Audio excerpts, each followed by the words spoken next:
श्री शिवाय नमस्तुभयम। दोस्तों, आप सभी लोग जानते हैं कि 26 सितंबर 2024 यानी गुरुवार के दिन पितृपक्ष की नवमी तिथि पड़ रही है दोस्तों। और यह वह गुरुवार है जो पितृपक्ष महीने में पड़ने वाला सबसे बड़ा गुरुवार नवमी तिथि है, क्योंकि यह पितृपक्ष महीने में पड़ रहा है। और आप सभी लोग जानते हैं कि पितृपक्ष का महीना 18 सितंबर से शुरू होकर 2 अक्टूबर तक चलेगा। गुरु जी ने कहा कि इस पितृपक्ष महीने का अपना एक अलग महत्व होता है।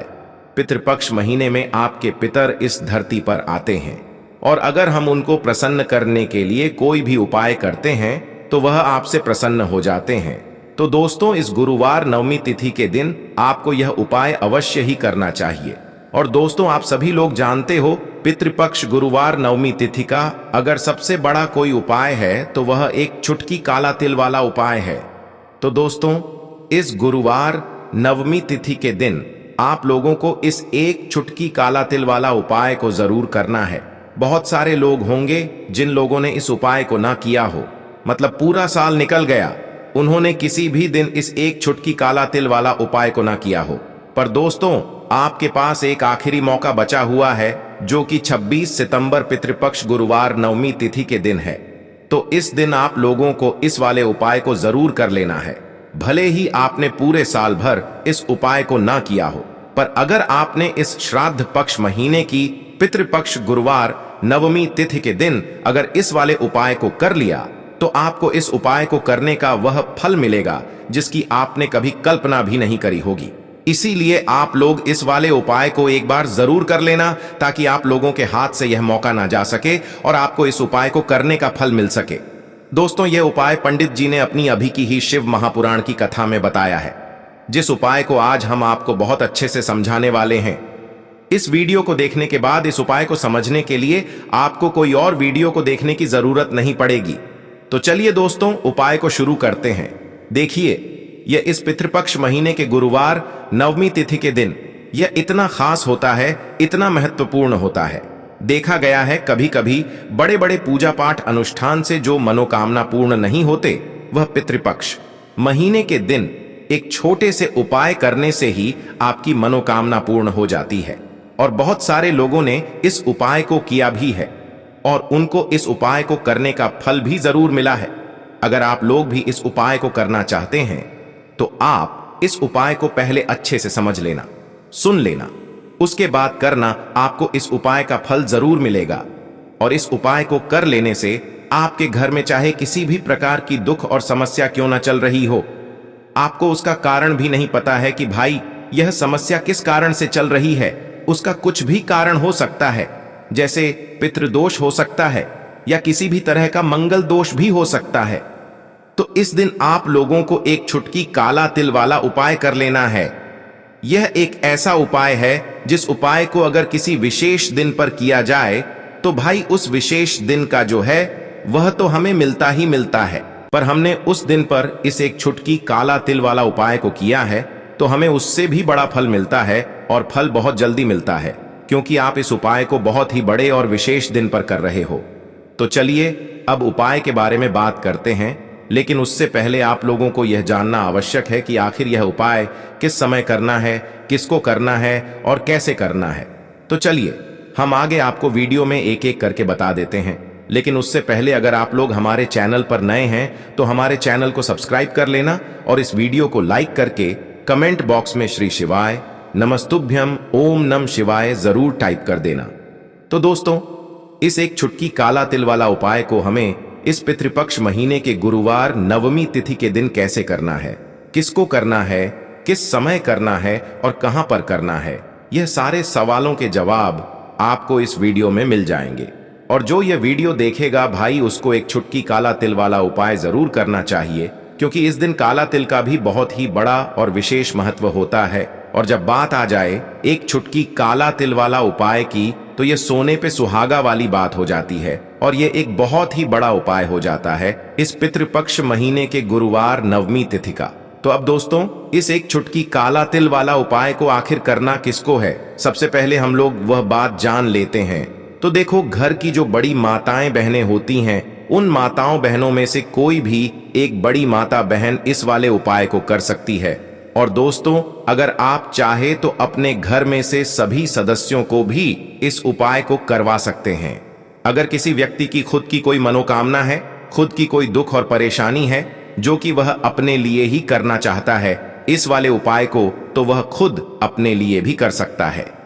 बाकी अगर कोई घर में से ऐसा है जो कि अपने पूरे घर परिवार की सुख और शांति के लिए यह वाला उपाय करना चाहता है, तो भाई वह भी कर सकता है। उसमें भी कोई दिक्कत वाली बात नहीं है। कहने का मतलब यह है कि इस उपाय को हर एक सदस्य भी कर सकता है और पूरे घर परिवार के सदस्य के लिए घर की बड़ी माताओं बहनों में से कोई एक माता बहन भी कर सकती है।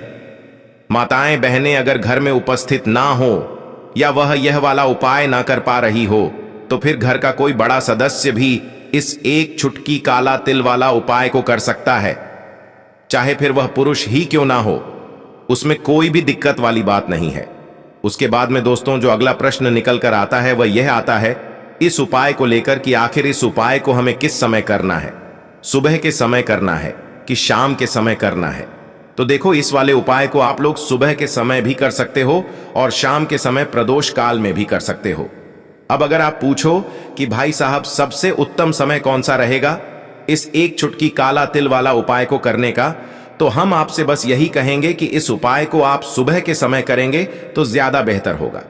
बाकी अगर शाम के समय भी करेंगे तो भी अच्छा होगा, उसमें कोई भी दिक्कत वाली बात नहीं है। तो अब दोस्तों जो अगली सबसे बड़ी और महत्वपूर्ण बात आती है वह यह आती है कि सुबह अगर हम उपाय को करेंगे तो हमें कितने बजे से ले कितने बजे तक के बीच में करना है, और शाम के समय प्रदोष काल में करेंगे तो हमें कितने बजे से लेकर कितने बजे के बीच में करना है।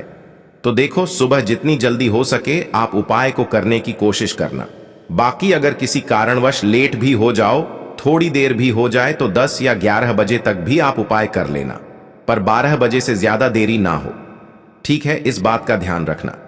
उसके बाद में दोस्तों अगर शाम के समय प्रदोष काल की बात करें, प्रदोष काल का जो समय है होता है वह शाम के 6 बजे से शुरू हो जाता है।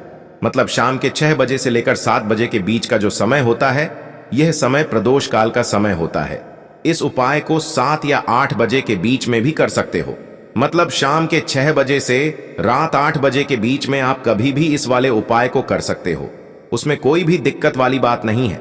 परंतु पितृपक्ष महीने के गुरुवार नवमी तिथि के दिन कोशिश करना कि समय के अंतर्गत ही कर लो।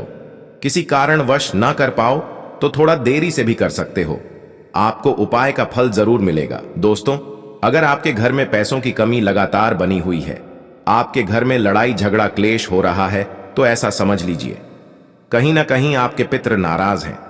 घर में पीपल का पेड़ निकलना, बल्ब की रोशनी का हल्का होना, यह भी लक्षण है कि आपके पति आपसे नाराज हैं। संतान को लेकर अगर आपके घर में कष्ट है, दुख है, तब भी आपके पिता आपसे नाराज हैं। आपके घर में कर्जा जो है वो बढ़ता ही चला जा रहा है। जो घर के सदस्य हैं वह बहुत ज्यादा परेशान रहते हैं, तो पितृ नाराज हो सकते हैं।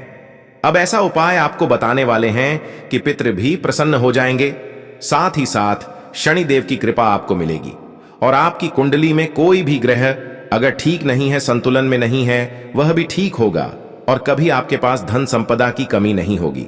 देखिए, जो अपने पितरों को प्रसन्न रखता है ना, उसके पास कभी किसी चीज की कमी होती ही नहीं है। जिस तरह से हमारे लिए भगवान का आशीर्वाद बहुत जरूरी है, उसी तरह से हमारे लिए पितरों का आशीर्वाद भी बहुत जरूरी होता है। तो अपने पितरों को प्रसन्न करने के लिए आपको यह एक चुटकी काला तिल वाला उपाय करना है। पितृपक्ष गुरुवार नवमी तिथि में चलिए बात कर लेते हैं उपाय कौन सा है और किस तरह से आपको करना है। तो इस उपाय को करने से पितरों की आत्मा को शांति मिलती है, वह तृप्त होते हैं और आपको आशीर्वाद देते हैं। और जो अपने पितरों का आशीर्वाद प्राप्त कर लेता है ना, वह जीवन में सुख ही सुख प्राप्त करता है। कभी भी उसके जीवन में दुख नहीं आते हैं धन को लेकर, तो वह व्यक्ति कभी परेशान नहीं होता है। अब देखिए, आपको क्या करना है, थोड़ा सा जल लेना है, उसके अंदर आपको क्या करना है, एक चुटकी काला तिल डालना है और दक्षिण दिशा की तरफ फेस करके, यानी दक्षिण दिशा की तरफ अपना मुख करके आपको अपने पितरों के लिए यह जल में काला तिल डालकर अर्घ देना है। तो इस तरह से यह उपाय आप अपने घर पर कर सकते हैं। अपने घर की छत से कर सकते हैं, घर का आंगन है अगर बड़ा वहां से कर सकते हैं। बस दक्षिण दिशा की तरफ फेस आपको करना है, यह चीज ध्यान रखनी है, क्योंकि जो दक्षिण दिशा है यह हमारे पितरों की ही दिशा होती है। तो जब भी आप यह उपाय करें, पितरों से क्षमा याचना करें, और इस छोटे से उपाय को करने से आप खुद देखेंगे कि पितृ इतने प्रसन्न हो जाएंगे, आशीर्वाद देकर ही जाएंगे, और कभी आपके जीवन में पितृदोष नहीं लगेगा। पितृ नाराज है तो भी प्रसन्न होंगे, नाराज नहीं है तो कभी नाराज नहीं होंगे। तो आप कोशिश करें कि अगर जीवन के कष्टों को जल्दी से जल्दी खत्म करना है, ना तो पितरों को प्रसन्न कर लीजिए, इस उपाय को कर लीजिए। जाने अनजाने हमसे कभी ना कभी ऐसी भूल चूक हो जाती है कि पितृ नाराज हो जाते हैं। तो यह पहला उपाय है जो कि काले तिल से आपको करना है। एक चुटकी काला तिल डालकर आपको अपने घर में इस तरह से इस उपाय को कर लेना है। बात कर लेते हैं अब दूसरे उपाय की। देखिए, पितृपक्ष का जो समय होता है, पितृपक्ष का जो समय होता है यह हमारे पितरों का होता है, क्योंकि पितृपक्ष में हमारे जो पितृ होते हैं यह धरती पर आते हैं और अपने बच्चों को आशीर्वाद देकर जाते हैं, और यह देखते हैं कि इनके बच्चों ने इनके लिए क्या क्या तैयारी कर रखी है।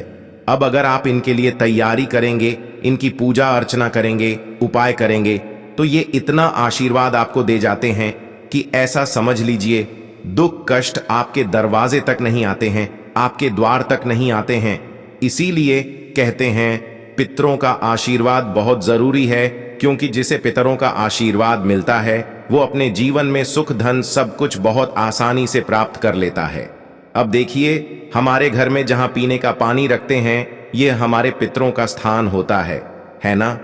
तो एक दीपक यहां पर आपको जरूर लगाना है। शाम के समय में एक दीपक घर की दक्षिण दिशा में जरूर जलाना है, ठीक है ना? शाम के समय में ही कोशिश करें कि जब आप दीपक जलाएं, ठीक है ना? अपने पितरों से क्षमा याचना जरूर करें, क्योंकि जो भी हमसे भूल चूक हो गई होती है ना, उसके लिए ये हमें माफ करते हैं, हमें आशीर्वाद देते हैं, और कभी फिर हमारे जीवन में दुख और कष्टों का आना नहीं होता है।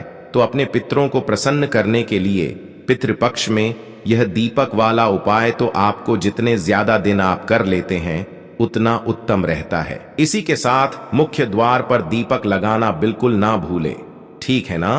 क्योंकि सबसे पहले जो नजर पड़ती है हमारे पितृ हो गए हैं ना, उनकी नजर जो पड़ती है मुख्य द्वार पर ही पड़ती है। तो अगर आप उनके लिए दीपक लगाएंगे तो वह प्रसन्न होते हुए आपके घर में आएंगे कि आपने उनके लिए दीपक लगा के रखा है। तो तिल के तेल का या सरसों के तेल का दीपक आपको मुख्य दरवाजे पर जरूर पितृपक्ष गुरुवार नवमी तिथि में लगाना चाहिए अपने पितरों के लिए। इसी के साथ अगर आप जल में काला तिल डालकर महादेव की शिवलिंग पर चढ़ाते हैं तो कितना भी बड़ा पितृदोष आपके घर में हो, पितृ चाहे कितने भी नाराज क्यों ना हो, पितृ तुरंत प्रसन्न होते हैं। बस ध्यान रहे कि जल जो आप लेंगे वह आपको अपने घर का ही लेना है, और उसमें काला तिल जरूर डालना है और महादेव की शिवलिंग पर चढ़ाना है। देखिए, जब भी आप अपने घर का जल महादेव की शिवलिंग पर चढ़ाते हैं, अपने पितरों का ध्यान करते हुए वो जल सीधे आपके पितरों को प्राप्त होता है, सीधे आपके पितरों तक पहुंचता है। इसीलिए जब भी आप पितृपक्ष में महादेव की शिवलिंग पर अपने घर का जल चढ़ाएंगे वो सीधे जाकर आपके पितरों को प्राप्त होगा, और पितृ जो है ये आपके तृप्त हो जाएंगे। तो कोशिश करें कि जब भी आपको समय मिले, चाहे एक बार करें, आपको पितृपक्ष में महादेव की शिवलिंग पर काले तिल डालकर जल को जरूर अर्पित करना चाहिए, क्षमा याचना करनी चाहिए। और अगर एक सफेद पुष्प आप जहां से शिवलिंग से जल नीचे की तरफ गिरता है ना, वहां एक सफेद पुष्प चढ़ा देते हैं तो यह सोने पर सुहागा हो जाता है। तो पितृपक्ष गुरुवार नवमी तिथि में यह ऐसा उपाय है जो करता है, कभी पितृ नाराज नहीं होते और धन की वर्षा घर में हमें हमेशा होती रहती है। तो चलिए अब बात कर लेते हैं तीसरे उपाय की। कौन सा है वह तीसरे उपाय जो कि पितृपक्ष गुरुवार नवमी तिथि में करने से आपके घर में हमेशा सुख समृद्धि आती है, धन आता है, वैभव आता है, मां लक्ष्मी की कृपा बरसती है, और कभी भी ऐसे घर में पैसों की कमी नहीं होती है। तो जो उपाय अब आपको बताने जा रहे हैं, इस उपाय को करने से हमेशा धन की वर्षा घर में होती रहेगी और स्थिर लक्ष्मी का आपके घर में वास होगा। आपको क्या करना है, एक लोटे में जल लेना है, एक चुटकी काला तिल डालना है, थोड़ा सा उसमें मिश्री शक्कर के आने या फिर गुड़ डालना है, ठीक है ना। मीठा जल तैयार करना है काला तेल डालकर। अब यह जल आपको चढ़ाना है पीपल के पेड़ में। पीपल के पेड़ में पितरों का वास होता है। पीपल के पेड़ में त्रिदेव का वास होता है। पीपल का पेड़ माँ लक्ष्मी को बहुत प्रिय है। माँ लक्ष्मी इसमें वास करती हैं। पीपल का पेड़ शनिदेव को बहुत प्रिय है। तो जब भी यह उपाय आप करेंगे ना पितृपक्ष में, तो इसका तो इतना चमत्कार है कि इसका चमत्कार आप खुद अपने जीवन में देखेंगे। जब आप अपने जीवन में अपने भाग्य को चमकता हुआ देखेंगे तो पितृपक्ष में गुरुवार नवमी तिथि दिन आप इस उपाय को कर लेना और काला तिल डालकर मीठा जल तैयार करके आपको पीपल के पेड़ में चढ़ाना है। अब देखिए, अगर आपको गाय का कच्चा दूध मिल जाता है तो गाय के कच्चे दूध में तिल में मिला लें, थोड़ा सा गुड़ या चीनी मिला लें, उसे आप पीपल की जड़ में चढ़ाएं। लेकिन बहुत सारी जगह हैं ऐसी जहां गाय का दूध आसानी से नहीं मिल पाता है, तो जल्द से आप यह उपाय करें। बहुत ही उत्तम उपाय है। पितृपक्ष का ऐसा समझ लीजिए कि आप अपने भाग्य को इस तरह से चमकता देखेंगे कि आपको खुद यकीन नहीं होगा कि जीवन के जो दुख, जो कष्ट कभी दूर नहीं हो रहे थे, आपको ऐसा लगता था कि अब जीवन में पूरी तरह से हार चुके हों। आपके जीवन के बड़े से बड़े कष्ट भी दूर होते हैं जब इस उपाय को आप पितृपक्ष गुरुवार नवमी तिथि में करते। तो दोस्तों, यह थे पूज्य गुरुजी द्वारा बताए गए कुछ बहुत ही खास उपाय। अगर आपको जानकारी अच्छी लगी हो तो वीडियो लाइक करिएगा। मिलते हैं फिर एक